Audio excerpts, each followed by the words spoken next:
On va réussir, notamment avec la blockchain, à apporter beaucoup plus de visibilité, notamment sur le transfert de responsabilité. Ensuite, on va gérer plus facilement les contrats entre les différents intervenants, le transport, le fournisseur, le client. On va gérer aussi la traçabilité, c'est-à-dire j'ai installé un produit, quelle est l'origine de ce produit, comment il a été fabriqué, quels ont été les ordres de fabrication qui ont permis de créer ce produit. Et si on augmente encore plus l'utilisation de la blockchain en utilisant les objets connectés, le fameux IoT, on va même être capable de savoir quelle a été la température du four qui a permis de créer une pièce en question lors de l'ordre de fabrication.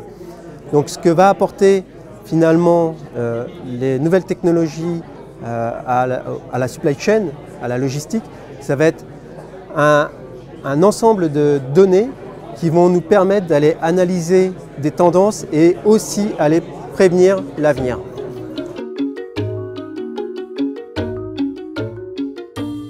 En ce qui concerne la notoriété d'Oracle dans la supply chain et dans la logistique, il est vrai que sur le marché, on n'a pas une vraie visibilité. Seulement, lorsqu'on regarde le Gartner, on est quand même positionné en tant que visionnaire et leader. Et on a une vraie solution très robuste sur le transport.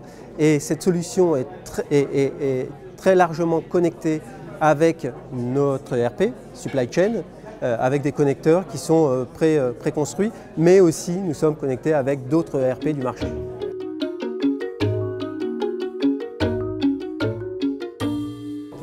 La vision Transport 4.0, ce n'est pas la vision Oracle, en réalité c'est l'avenir de la logistique.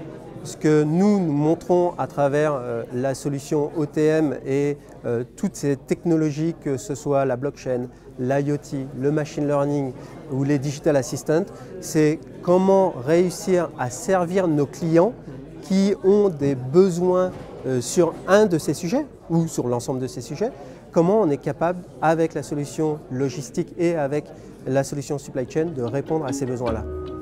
Merci Cyril. Merci. Alors, les premières questions à se poser quand on veut mettre en place un TMS sur le cloud, c'est d'abord, c'est une solution sur le cloud. Donc, est-ce que je sais faire? Quelles sont les difficultés et les principaux challenges que je vais avoir quand je vais mettre en place une solution sur le cloud?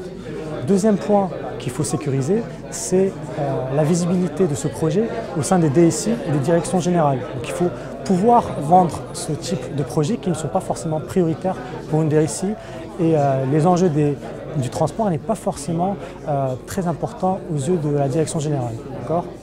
Ensuite, un autre point qui est très important, c'est aussi est-ce que je suis prêt à standardiser mes processus? Si aujourd'hui je travaille sur du Excel pour faire mon plan de transport, est-ce que demain je suis prêt à vraiment changer mes pratiques pour les standardiser et les automatiser au maximum? Donc il y a vraiment une question à se poser sur la conduite du changement, donc un effort à prévoir sur cette partie-là.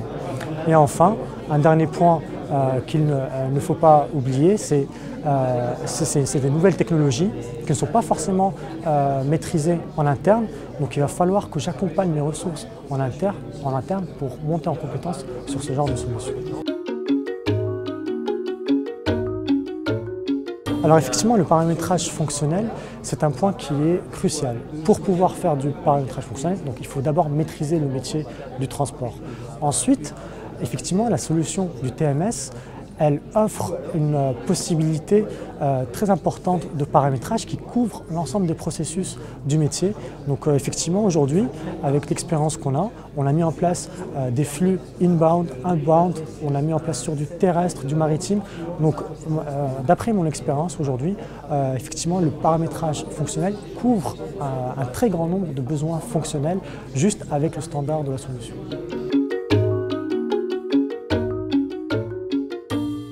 Alors effectivement, la gestion des données, c'est un axe critique. Ce n'est pas forcément spécifique au TMS, mais par contre, le TMS, c'est un formidable moteur de règles, mais il faut vraiment pouvoir l'alimenter en données. Donc c'est bien préparer ces données en amont pour alimenter ce TMS qui ensuite va pouvoir exécuter tous ces workflows automatisés basés sur ces données-là.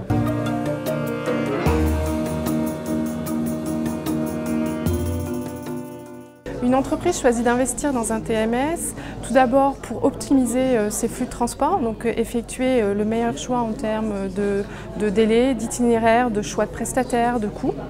Un autre point important aussi, c'est mieux collaborer avec son écosystème, pouvoir échanger non seulement directement sur le TMS avec un freight forwarder, un transporteur directement, avec ses clients, ses fournisseurs, mais également accéder à des plateformes collaboratives. Et puis peut-être un élément important aussi, c'est suivre, avoir un véritable track and trace, un véritable suivi de ces flux pendant l'exécution du transport. Et c'est là où on arrive à un TMS augmenté, un TMS 4.0, qui peut s'associer à de l'IoT, des capteurs, de l'intelligence artificielle pour un suivi des flux. Aujourd'hui, le marché a encore une certaine marge de progression. Aujourd'hui, on est à un taux d'adoption du TMS d'environ 30%. On était à 10% il y a 3 ans. Donc il y a déjà une certaine progression, mais on a encore une marge de progression. Et quand on parle du TMS augmenté avec de l'IoT, avec donc des capteurs, avec de l'intelligence artificielle, voire de la blockchain, là encore, il y a des sujets aujourd'hui qui se développent, notamment sur des capteurs sur de l'IoT. Il y a des vrais sujets autour de capteurs sur la chaîne du froid, pour suivre la qualité des produits tout au long du flux de transport. On a aussi des sujets qui commencent à se développer sur de la blockchain, mais là, ce sont des projets qui sont un tout petit peu plus complexes, qui mobilisent des ressources variées.